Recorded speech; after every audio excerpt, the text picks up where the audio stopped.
Mais uma aulinha de direito previdenciário, a aula do último sábado. Para quem esteve presente, será uma revisão. Para quem não foi, é uma aula inédita, é a continuidade daquilo que estamos estudando. Vamos lá. Filiação e inscrição. Vamos distinguir uma coisa da outra. Perceba, o segurado obrigatório. Quais são os segurados obrigatórios?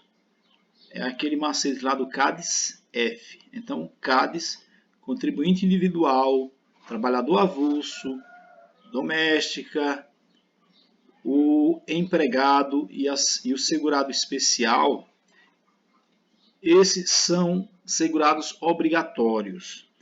Então, eles, a partir do momento que começam a exercer uma atividade remunerada, estão automaticamente filiados ao regime geral de previdência social. O mesmo não acontece com o facultativo. O facultativo ele só passa a estar filiado ao regime geral da previdência social quando ele paga a primeira contribuição e sem atraso.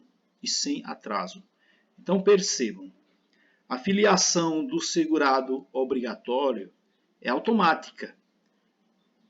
E a inscrição é um ato, isso me refiro ao segurado obrigatório. A inscrição é um ato que pode ser concomitante, ou seja, ao mesmo tempo em que ele se filia, ele se inscreve no regime geral de previdência, ou pode ser algo realizado posteriormente. Já no tocante ao facultativo, a filiação ela acontece com o primeiro pagamento em dia. Ok? Mas a inscrição acontece antes da filiação. Então, resumindo, o segurado obrigatório, primeiro, ele é filiado e a inscrição pode acontecer ao mesmo tempo ou depois. Para o segurado obrigatório, a inscrição é uma mera formalidade. Já para o facultativo, primeiro acontece a inscrição. E a filiação acontece depois, quando ele paga a primeira contribuição sem atraso. Se ele pagar a primeira contribuição com atraso, a filiação não acontece. Se ele pagar a segunda contribuição com atraso, a filiação não acontece. Se ele pagar a terceira contribuição com atraso, a filiação não acontece. A filiação do segurado facultativo só acontece quando ele paga a primeira contribuição sem atraso. E ele não pode pagar períodos retroativos. Ele só pode pagar a partir do momento que ele se filia em diante. Veja, para os segurados obrigatórios, a filiação decorre automaticamente do exercício da atividade remunerada. Já para os facultativos, primeiro vem a inscrição, que é uma formalidade. E com o pagamento da primeira contribuição sem atraso, acontece a filiação. Ok? Então, notem que, para o segurado obrigatório, a filiação acontece em primeiro lugar. Para o facultativo, o que acontece em primeiro lugar é a inscrição. A filiação vem depois com o primeiro pagamento sem atraso. Ok? Vejam. Mais um slide para deixar claro isso aqui, a diferença entre filiação e inscrição em relação a segurados obrigatórios e segurado facultativo. Ó, para os segurados obrigatórios, iniciou a atividade, pronto, automaticamente está filiado. A inscrição, ela acontece depois ou concomitantemente. Pode acontecer. E atualmente, com a criação do e-social, a inscrição tem acontecido concomitantemente. A inscrição é o preenchimento de um cadastro com todos os dados do trabalhador, né? com os números dos documentos pessoais, endereço. Lá tem espaço para número de telefone, e-mail, nome de pai, de mãe, nome completo do sujeito, obviamente, data de nascimento. Então, isso é inscrição. Para o segurado facultativo, ele inicia a atividade, mas com o início, melhor, ele não tem atividade, ele não possui atividade remunerada. Por não possuir atividade remunerada, ele vai e faz a inscrição. Essa inscrição atualmente se faz pela internet. Antigamente se fazia numa agência do INSS. Faz a inscrição, com a inscrição ele tem um número que é chamado de NIT, é o número de identificação do trabalhador, e com esse número ele passa a ter como pagar ou como contribuir através de um carnê. Então, quando ele paga o carnê, a sua primeira contribuição, ele, se pagar sem atraso, repito, ele passa a estar filiado ao regime geral de previdência social. Lembrando que o facultativo, ele recebe esse nome por quê? Porque a filiação dele é um ato volitivo, depende da vontade dele. Ele, se quiser se filiar e contribuir para depois ter os benefícios da Previdência Social, aí depende da vontade dele. A filiação, diz aqui, ó, depende de prévia inscrição junto ao INSS. Atualmente, repito, isso é feito através de um canal chamado Meu INSS. Meu INSS. Lá, o sujeito o cidadão com uma senha, ele entra, faz o seu cadastro, e a partir do momento que ele faz o seu cadastro, ou seja, a sua inscrição, ele recebe, o sistema gera esse número, que é o NIT, e com o NIT, através de carnê, ele faz o seu primeiro pagamento. E a partir do primeiro pagamento, ele está afiliado ao regime geral de previdência social. Veja, para o segurado obrigatório, primeiro ocorrerá a filiação. Para o segurado obrigatório, primeiro ocorrerá a filiação, com o exercício da atividade laborativa remunerada. E num segundo momento, a sua inscrição. E não é demais repetir, pode ser também concomitante. Pode acontecer no mesmo momento da filiação. Já para o segurado facultativo, primeiro ocorrerá a sua inscrição e só depois a sua filiação com o primeiro recolhimento da contribuição em dia. Agora aqui um caso especial. Ó. Só é permitido inscrição pós-mortem, né? Pós-mortem do segurado especial. O segurado especial é o nosso trabalhador, né? Nosso trabalhador rural, tá aqui a figura. Se o cidadão ou a cidadã falece, trabalhador, trabalhadora rural, o seu dependente vai lá requerer a pensão, mas esse trabalhador rural nunca fez a inscrição no INSS, a preocupação dele era a roça, essa é a única permissão que o Regulamento da Previdência, artigo 18, parágrafo 5º, a única exceção que ele abre para uma filiação, melhor, para uma inscrição pós-morte, é a do segurado especial. Grave isso aí, viu? É uma informação muito importante.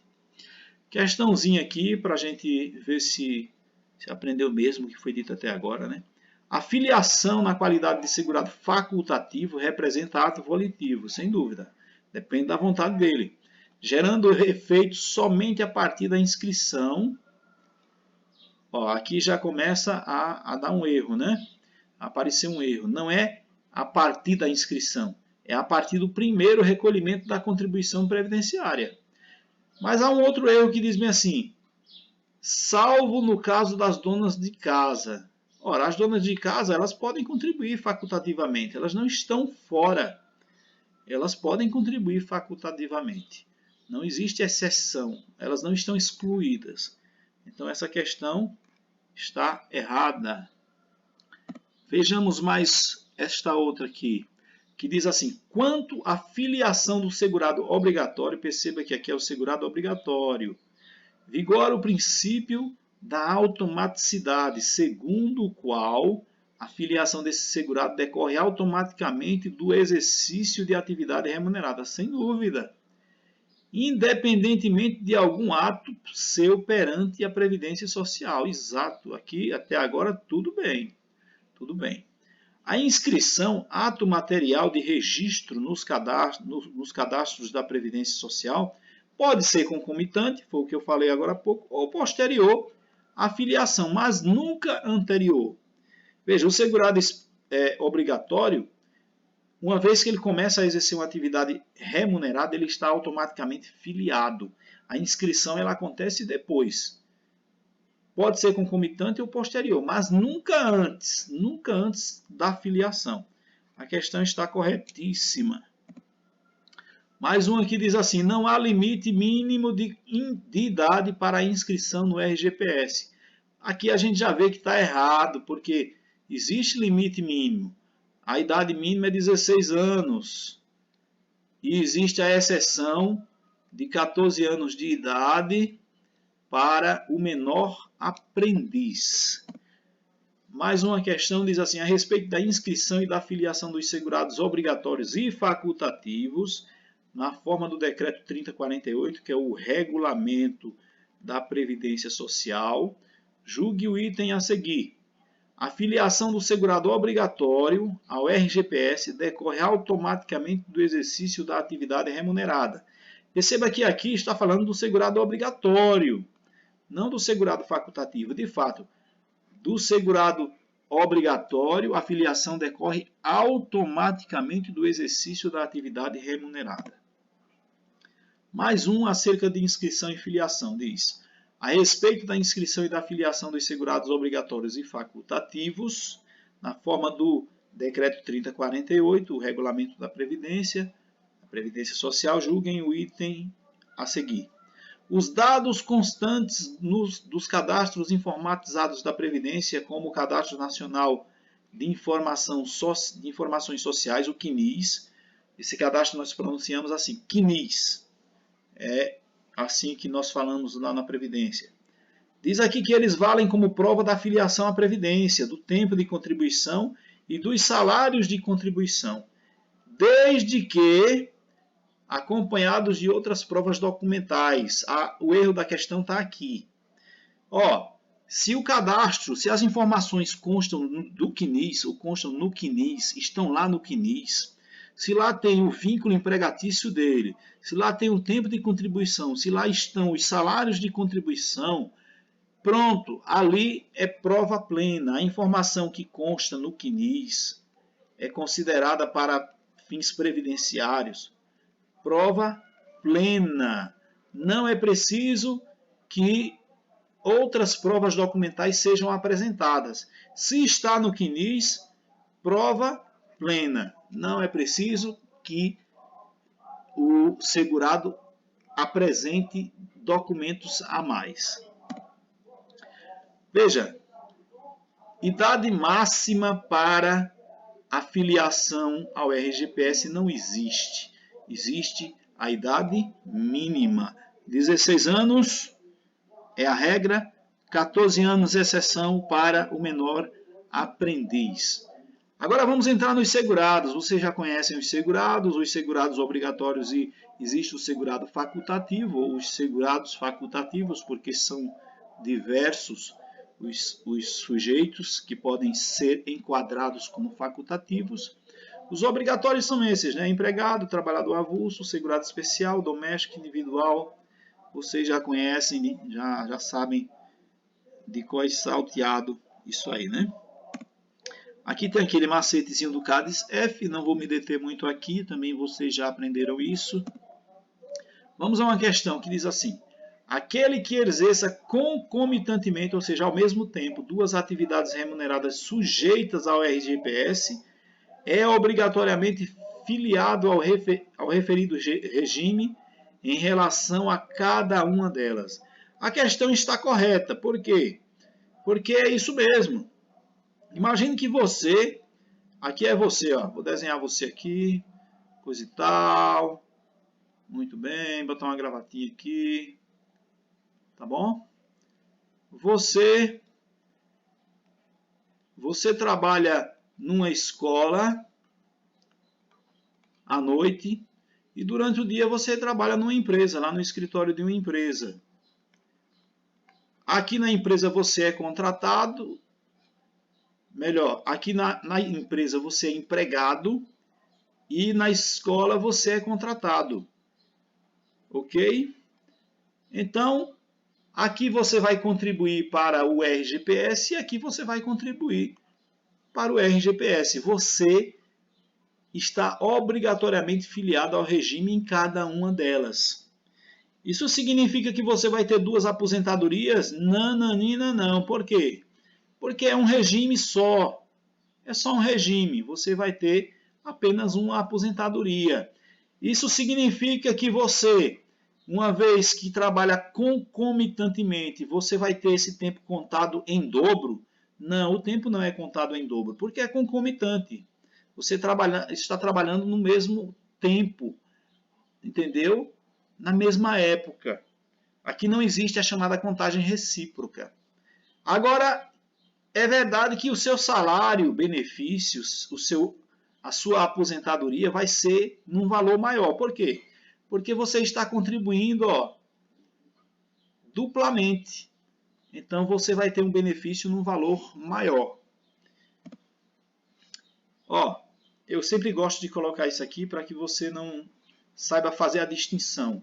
O texto se parece muito, é muito parecido. Ele diz assim, ó, vamos aprender a diferença entre empregado e contribuinte individual. Aqui nós temos o empregado, aqui nós temos o contribuinte individual.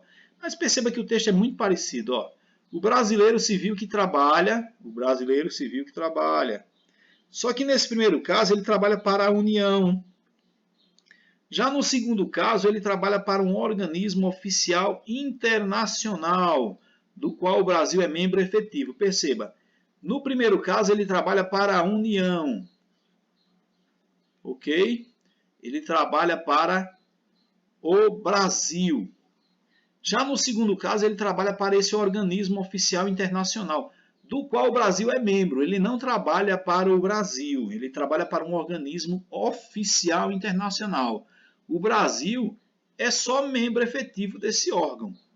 Então, se o cidadão trabalha para a União, em organismos oficiais brasileiros ou internacionais do qual o Brasil seja membro efetivo, mas perceba que ele trabalha para a União, então ele é empregado. Mas se ele trabalha para o organismo do qual o Brasil é membro efetivo, ele é contribuinte individual. Mas, ressalva, ele só é contribuinte individual em relação ao RGPS se ele lá não for coberto por regime próprio de previdência daquele organismo internacional. Ok? Deu para separar as coisas? Agora aqui nós temos o conceito de segurado empregado. Aqui são as características. Quem é o segurado empregado? É aquele que presta serviço de natureza urbana ou rural. Pode ser alguém que trabalhe numa empresa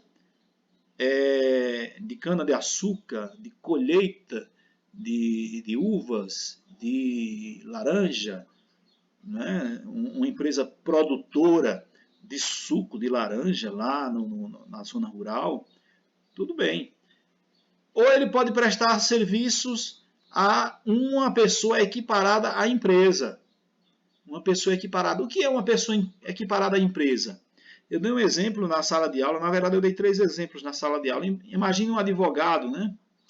Um advogado que tem o seu escritório e para ele trabalham 3 pessoas. Então esse advogado ele é um equiparado à empresa. E as pessoas que trabalham para ele serão empregados.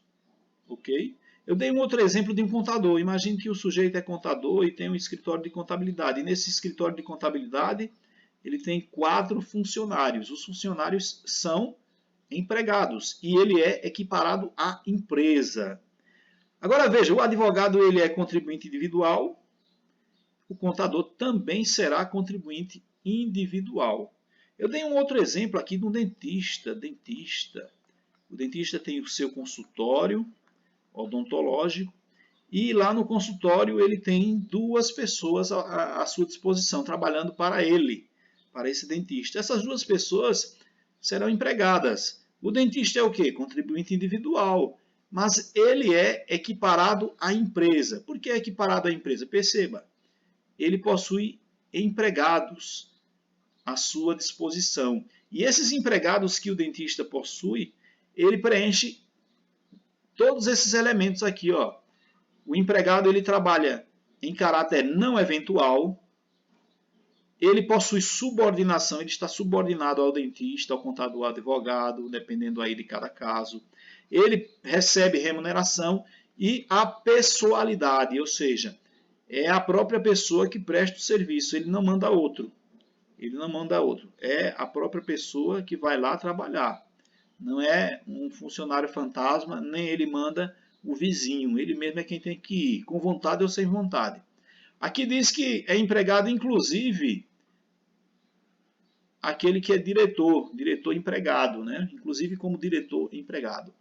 Mas percebam, é isso aqui que nós devemos, para separarmos o empregado do contribuinte individual. O empregado ele deve preencher esses requisitos. Ó. O trabalho é em caráter não eventual, subordinado, existe a subordinação, ele tem um patrão, ele tem alguém superior, ele recebe remuneração, né, periódica ou mensal, e o trabalho é exercido de forma personalíssima.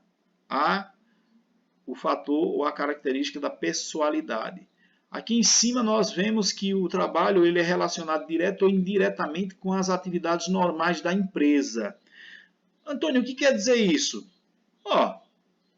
Imagine que uma empresa, eu dava um exemplo aqui da Superconnect. Existe um pessoal que trabalha para a Superconnect, mas trabalha no campo, lá fora. Né? Vai consertar fios lá fora, vive o dia todo trabalhando para a empresa, só que fora do espaço da empresa. Né? Numa casa, numa rua, em cima de um poste, lá no sítio. Veja, é uma atividade que está relacionada com as atividades normais da empresa, seja de forma direta ou indireta. Nós diríamos que a forma direta é aquela em que a pessoa está lá dentro do âmbito da empresa, ou entre as 4 paredes, como nós costumamos dizer. E a atividade indireta é aquela em que o sujeito está vinculado à empresa, mas o seu trabalho é um trabalho de forma mais particular, né? Tem suas peculiaridades. Essas peculiaridades não retiram as características que nós colocamos aqui, que é a primeira da não eventualidade, subordinação, remuneração e pessoalidade. Mesmo havendo uma peculiaridade nesse desempenho de uma atividade vinculada à empresa, as características de empregado ou do empregado, elas se mantêm. Ok? Aqui são alguns exemplos de contribuintes individuais. Nós temos aqui pintores, eletricistas, os sacerdotes, ou seja, todo religioso, né? É padre, pastor,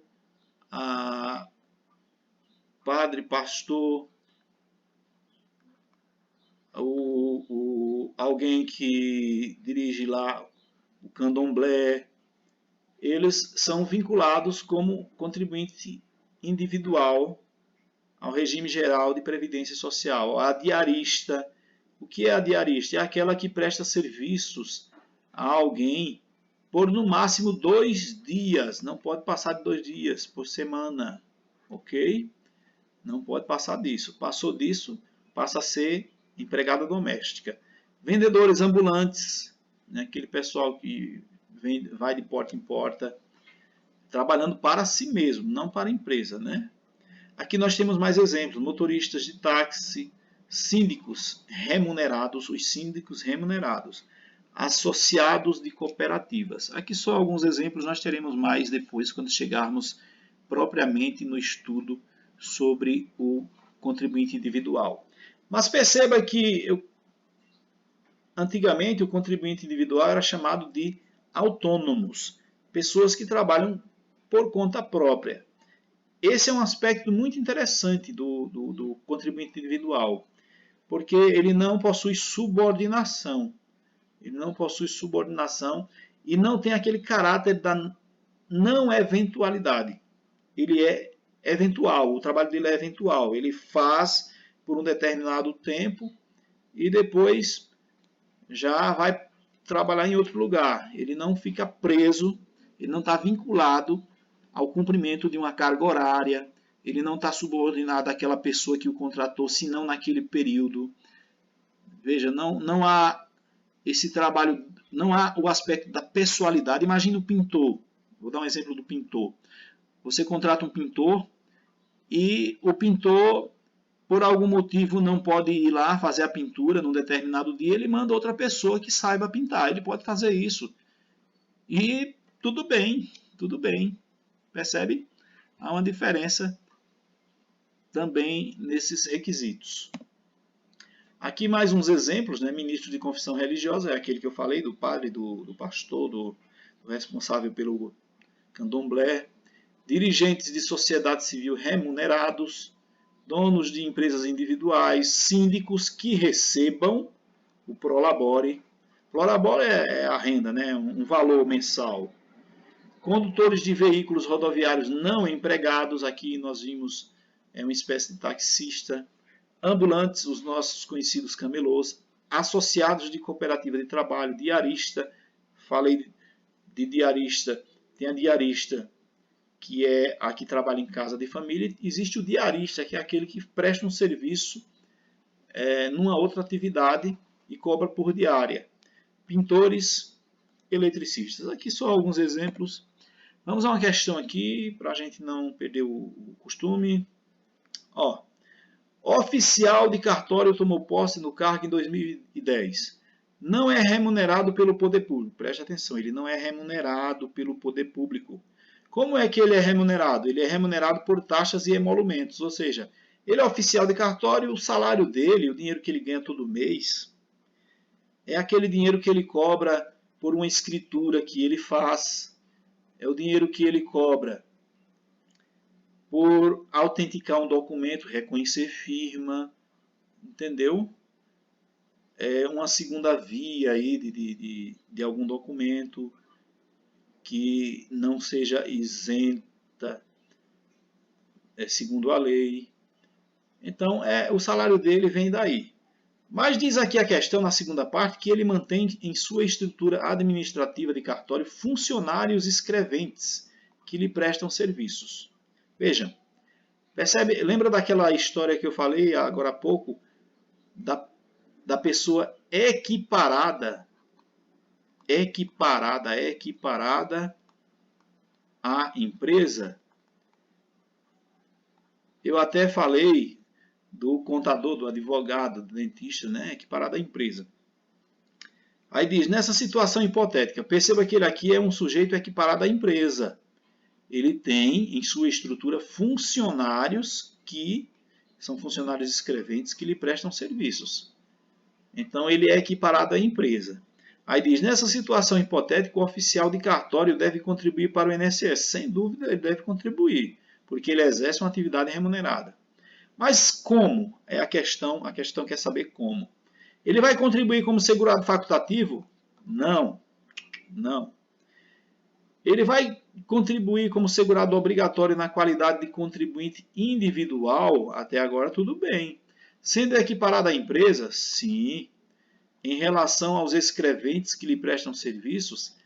Exato. Letra B está corretíssima. Ele vai contribuir como contribuinte individual, ele é equiparado à empresa, e esses escreventes, eles são empregados aqui. No caso aqui, os escreventes são empregados, ok? Letra C. Ele vai contribuir como segurado obrigatório na qualidade de empregado? Não. Empregado aqui são os escreventes. São os escreventes, ok? Letra D. Ele vai contribuir como segurado obrigatório na qualidade de trabalhador avulso? Não, de forma alguma. O trabalhador avulso, para ser trabalhador avulso, ele tem que ter uma intermediação